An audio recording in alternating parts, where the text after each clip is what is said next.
Law enforcement agencies serve as the guardians of justice, entrusted with protecting the innocent and maintaining order in society. Despite the good intentions of protecting the law, a shadowy underbelly appears, a hidden world populated by people who violate their pledge and dishonor the badge they wear. These dirty cops seriously jeopardize the foundation of a just and equitable society.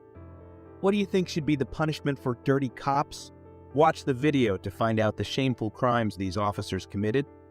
The first incident is where Atlanta police fired one of their own and then released the officer's body camera footage, allegedly showing her mishandling $500 in cash from a homicide victim's wallet, officials said. Officer Keisha Richburg's body cam footage, released by the Atlanta Police Department, shows the alleged incident unfolding at the scene of a shooting on Marietta Road near the Inman Rail Yard.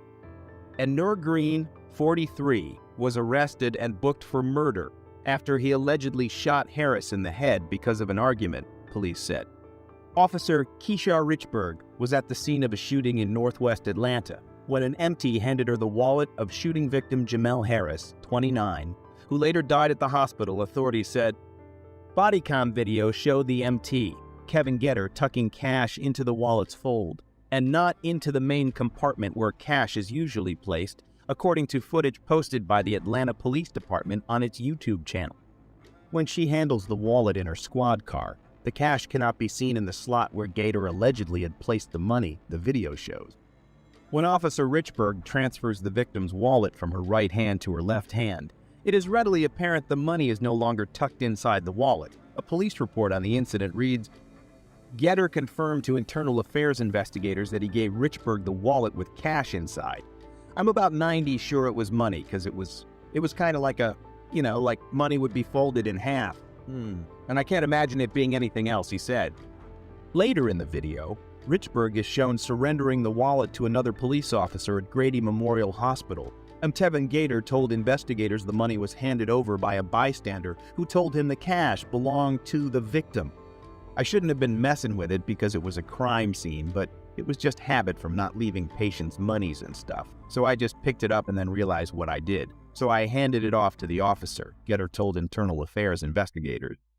Witness Leilani Collier said that she turned in the money to police after finding his wallet and informed Harris' wife of the cash. However, police allegedly told Harris' wife, who was pregnant with the couple's second child, that there was no money in the wallet. An Atlanta Police Department spokesperson said that Richburg did not properly account for the money according to the department's policies and procedures, and Atlanta Police Chief Erica Shields fired Richburg.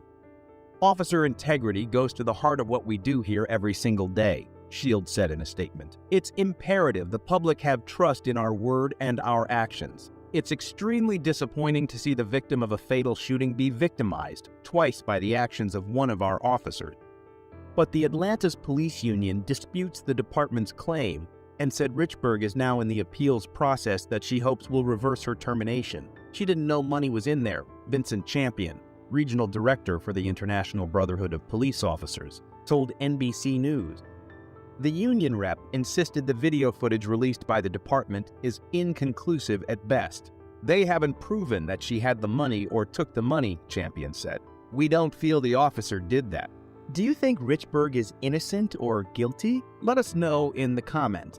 The next incident is proof that social media is becoming a menace. TikTok user and police officer Brianna Strauss left netizens disappointed in the police force after speaking about her privileges. In a video, Strauss was seen reminding viewers that she can speed without getting in trouble.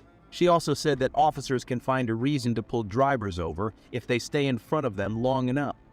The video has led to a lengthy debate about police officers' entitlement, with people taking to Twitter to call her out. Brianna Strauss works with the Federal Way Police Department in Washington State. In the now viral video, she told viewers that the police are above and beyond the law and do not have the same rules as the citizen. This has led netizens to believe that Strauss was abusing her power after she became an authoritarian figure.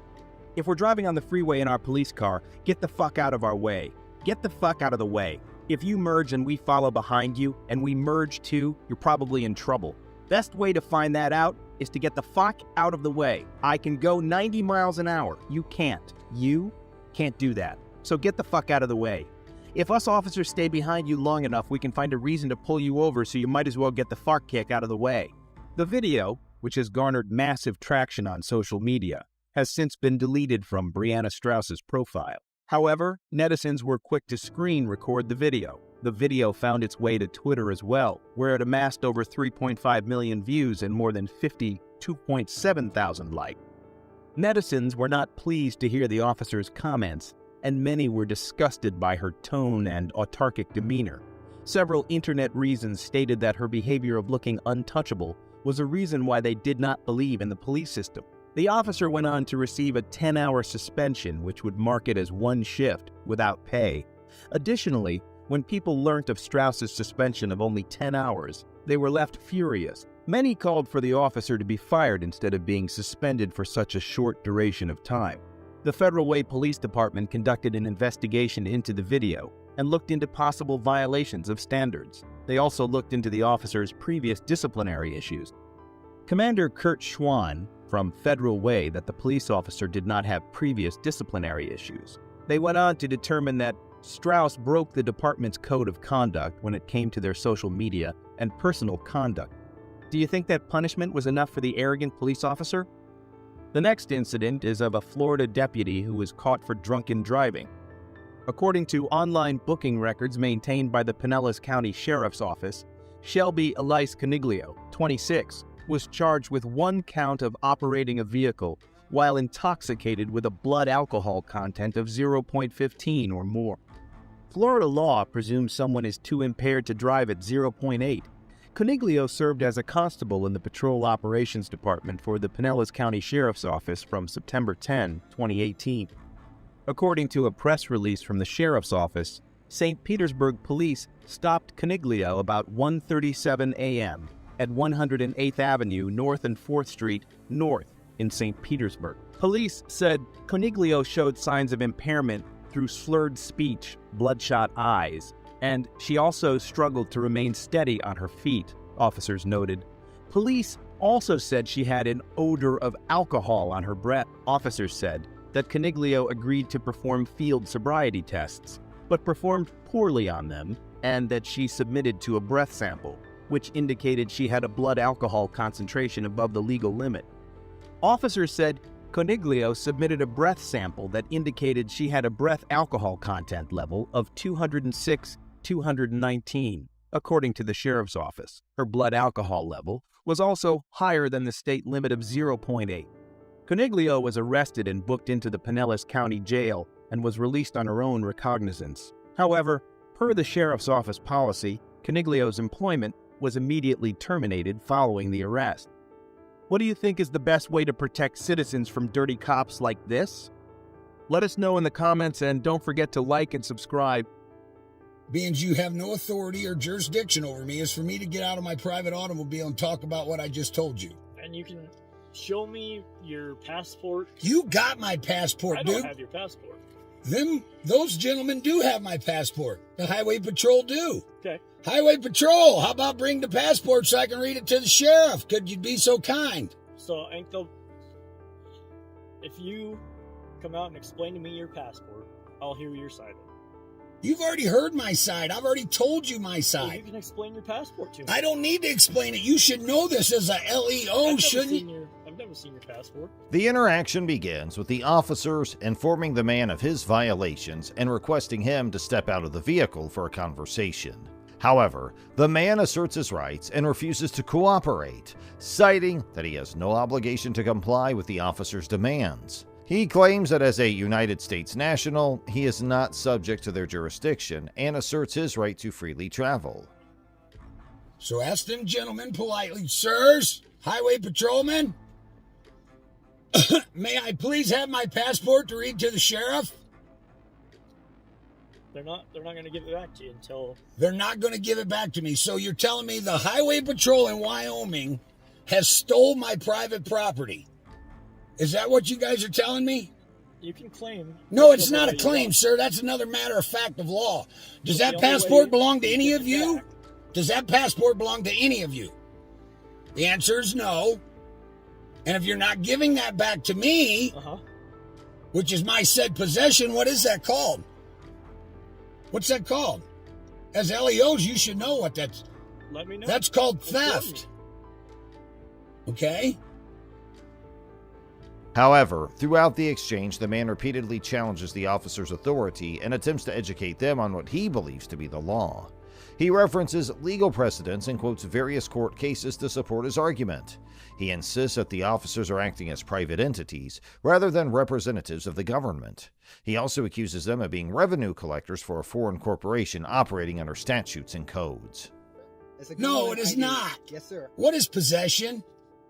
It is property. What is possession, I'm sir? not going to argue with you, sir. I know you can argue with me because you don't know the law. Possession is 9/10 of it, correct? All I said was... Huh? All I said... When I stopped you, I didn't say you're getting a ticket. I never said you're getting a ticket. I just want you to step out so we can talk face to face. We are talking face to face. Out of your vehicle. No, I'm not getting out of my private automobile. This ain't a vehicle. Tensions escalate as the man resolutely refuses to comply with the officer's requests. The officers, growing increasingly frustrated, warn the man that they will forcefully remove him from the vehicle, even breaking the window if necessary. The man counters their threats, proclaiming that he will not allow his rights to be violated and his private property be damaged. Barris, B-E-R-R-I-S. B-E-R-R-I-S. It's in the passport you stole. Okay, we didn't steal your passport. Well, then may I have my You'll passport get back? everything back. What I need you to do, okay, so I'm going to tell you. Okay, so you're driving without a driver's license. You're speeding. You don't have plates on your vehicle. Okay, so what I'm going to do, I need you to get out of the vehicle to chat with us. Otherwise, I'm going to ask you to get out of the car. So right now I'm asking you, will you please get out of the car and speak with us? No, I will not. Okay, I'm going to tell you to get out of the car. You need to get out of the car right now. You're being recorded. You That's realize? fine. Okay. And under what authority are you demanding an American state national to get out of this vehicle when I don't have to prove any kind of... I am not in your corporate bylaws. I don't need that's driver's fine, sir. licenses. That's fine. The conversation becomes heated with both sides firmly entrenched in their positions. The man accuses the officers of theft, claiming that they have unlawfully confiscated his passport, in which the officers ask the man to come out of the vehicle, which he denied to do. I've already helped you. I've educated you about the law, but you're not listening. You're not accepting the facts, okay? We're not Now, I'm accepting going to the facts. ask you one more time. I would like my passport back. I would like to get on my way. I have critters with water freezing. I I understand really that. don't have time for this. Okay, sir. I'm telling you, if we have to, we will break the window, unlock the vehicle, and pull you out. Do you want it to get to that, or do you want to come out and talk to us? Okay, so you're threatening... The man emphasized the urgency of the situation, stating, "I have critters with water freezing. I really don't have time for this." Attempting to resolve the issue peacefully, the individual warned the other person that if necessary, they would resort to forceful measures, to which the cop said, "Sir, I'm telling you, if we have to, we will break the window, unlock the vehicle, and pull you out. Do you want it to get to that, or do you want to come out and talk to us?" You guys admit that you have no authority over me. We can't do that, sir. Well, I'm sorry you can't do that. Okay. But I am not going to allow you to violate my rights to travel. I will not allow you to damage my private property. Okay? I'm telling you right now. I don't want to damage your private property. That's what I'm saying. Right. I don't want to at all. Okay. All I want you to do is get out of the vehicle so we can talk. That's it. That is it. And I won't damage your private property. Nothing. That's Not happening. Okay. I don't have to get out of this vehicle. Okay, so why are we coming to this? Why are we butting heads there? Why don't you? Because you guys are not listening to the matter of fact of law. That's why. To the matter of fact of law. It's called the matter of fact of law. Okay. The man didn't let his guard down and demanded to return his passport and challenges the officers to admit they have no authority over him. Yes, sir. Can I do for you? All right, sir. Here's your passport back. Can you roll it down a little bit further? You just want me to slide it in there? Just slide her in here. Okay, so this is back. Did you already pull those out? Okay. Free to go for now, okay? What'd you do to my car? We didn't do anything to your car. Okay, I got it on film here. Okay. There's nothing sabotaged on my private vehicle. There's nothing sabotaged on your vehicle. Relying on the intervention of the sheriff's department, the individual expressed their trust in their involvement. They mentioned that all parties involved were gathered together for a discussion. The individual noted that a young officer approached them with their passport and handed it to a higher-ranking highway patrolman. Then the man respectfully addressed the officer, asking, "Yes, sir, what can I do for you?" The officer returned their passport, and the individual requested them to roll down the window a bit further for the return.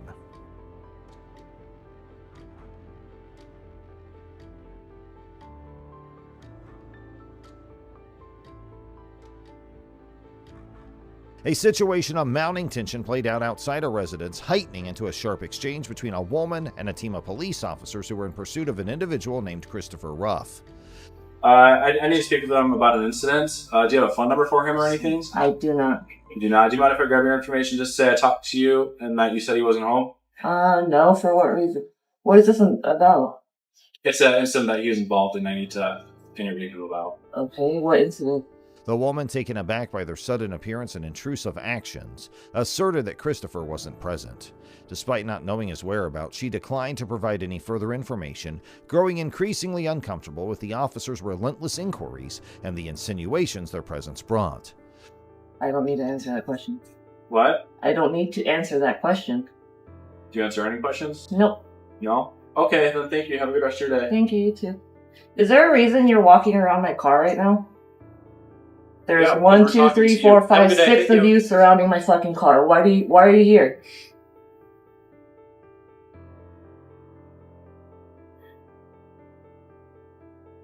Regardless of her distinct assertion that she lacked any useful information, the officers carried on with their questioning, they initiating photographing her car and circling it in a manner that she found threatening. So I talked to you earlier and you said it wasn't your car. I didn't say that, you liar. Why are you taking pictures of my fucking car? That's why we're trying to talk to Chris. Why are you talking to Chris if it's my fucking car? You were aggressive. You have to tell me why you are taking pictures of my vehicle. That's why? Yes. Why didn't you fucking tell me that? I've been asking for like 20 minutes. She demanded to know why they were photographing her vehicle and why they were at her location, her irritation mounting with every evasion of her questions. In response to her rising annoyance, one of the officers finally divulged a vague reason for their actions. He mentioned that her car had been implicated in an incident. However, he left the specifics of the supposed incident undisclosed, causing the woman's confusion to persist. Did you not tell them it was involved in a collision? He was involved in an incident, that's what he said. Okay. And then I said, why are you surrounding my car? And nobody's fucking answering me. You tried to talk to me earlier and you said you didn't want to talk about the car, so how are we supposed to know you? I didn't say that. What are you talking about? I'm recording right I now. was involved in a collision. Would you like to talk to us about that now? What collision? I wasn't driving the car. She denied driving the car and asserted that it had been parked there the whole time. The woman defended her rights vocally, challenging the officers' actions and their refusal to supply clear explanations for their conduct. Despite their assurances that she wasn't receiving any kind of citation, the continued presence of the officers and their invasive actions cast doubts over the authenticity of their claims. Okay. It's been parked here. What do you need? What do you need? Okay, who else drives your car then? None of your If you're fucking willing to business. communicate None with of me, your fucking business. What do you then need I'll with my communicate car? with you, but if you're just going to be disrespectful and not answer the question, Are you going to give me a citation of some kind? No, I'm not. That's why I didn't ask to Then speak. stop taking fucking pictures of my Okay, that's why I car. asked to speak with Chris If you about need that. any information, you can call the person that you think was involved. And I asked for his phone And get number, the he fuck said away he from wouldn't my give it to car. me, okay? Their persistence in photographing her vehicle, even in the face of her repeated pleas for clarity, remained unbroken. The interaction concluded in a deadlock, with the woman resolute in her refusal to surrender information and the officers unsuccessful in adequately justifying their actions. Are we done? Do you have everything you need? Okay, yeah, we are done. Thank you. Have a good rest of your day. Fuck out of here.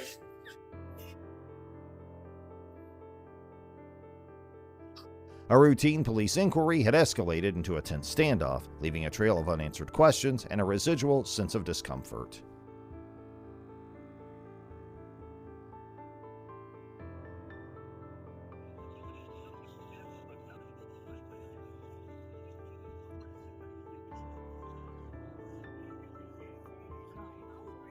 Record.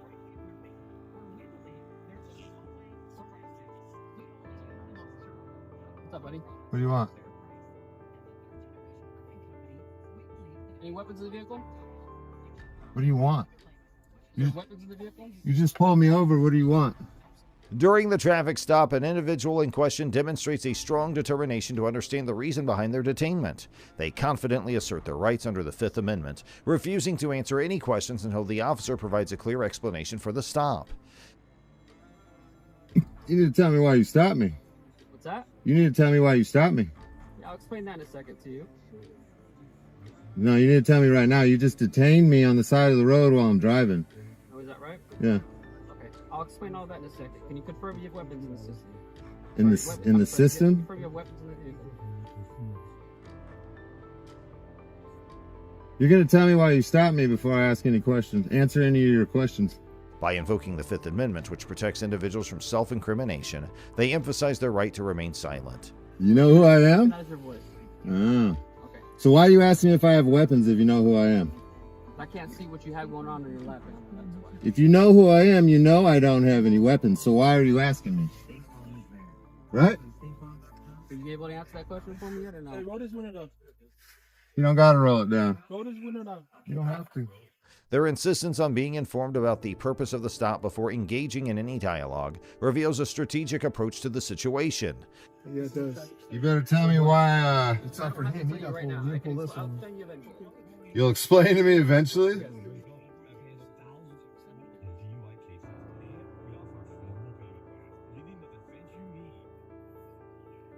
I want to know why I'm stopped. I didn't break any laws. You see this dash cam right here? See that?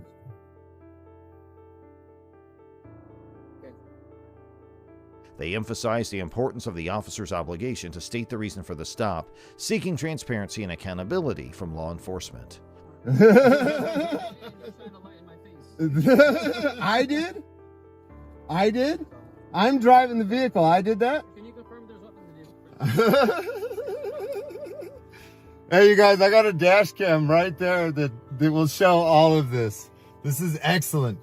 Share this around. This moron knows who I am and he's asking me if I got weapons in the car. By prioritizing their right to know why they were stopped, the individual establishes a foundation for challenging the legality and validity of the encounter. I don't have to answer questions. You know what the Fifth Amendment is? Stand by with me. Hey, I just want you to understand that for a traffic stop, if a police officer asks you if there's any weapons, you have to say if you have weapons or not. Do you know what the Fifth Amendment is? Okay, all right, I want you to understand. Do you know what the Fifth Amendment is?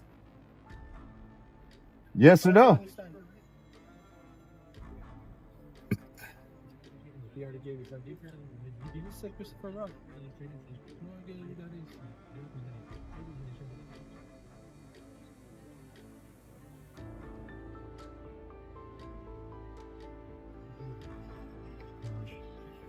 Hit the like button, you guys.